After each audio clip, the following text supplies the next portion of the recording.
आई नाही त्याला आईची किंमत विचारा।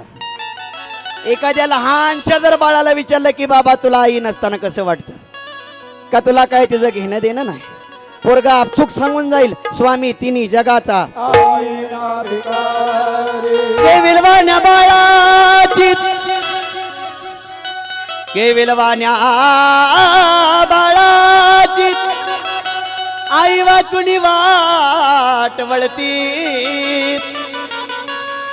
विलवाण्या बाळाची आई वाचून वाट वळते, पण खरी आईची माया ज्याला आई नाही त्यालाच कळते,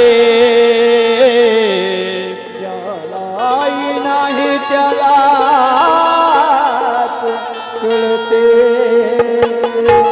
असंच आई नसलेलं बाळ रडत रडत देवघरात गेला, देव्हाऱ्यात मेलेल्या आईचा फोटो होता। जुन्या काळातली गोष्ट आहे, देव्हाऱ्यात मेलेल्या आईचा फोटो होता। मेलेल्या आईचा फोटो बाजूला घेतला, हृदयाला कवटाळला आणि भगवंता पुढे नतमस्तक होऊन बसला आणि देवाला बोलायला लागला, देवा मैंने सुना है तू दयाळू, अरे मी असं ऐकलंय तू दयाळू, बऱ्याच जणाला बरंच काय दिलं रे देवा।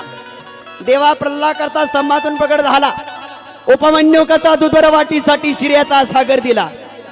अरे ज्या वेळेस तुझ्या पोटा द्रौपदीनं कुठल्याही गोष्टीचा न विचार करता आपला भरदरी शालू फाडला आणि त्यातली एक चिंधी काढून तुझ्या बोटाला बांधतर देवा, लाखो वस्त्र द्रौपदीला पुरवली, भगवंता मला आढळ स्थान नको, भगवंता मला शिर्याचा सागर नको, भगवंता मला दुधाची वाटी नको, भगवंता फक्त मला माझी आई दे म्हणतो कवी सांगतो। अकाउं सी चीज है जो यहाँ नहीं मिलती, अकाउं सी चीज है जो यहाँ नहीं मिलती, सब कुछ मिलता है यहाँ लेकिन माँ नहीं मिलती, लेकिन माँ नहीं मिलती।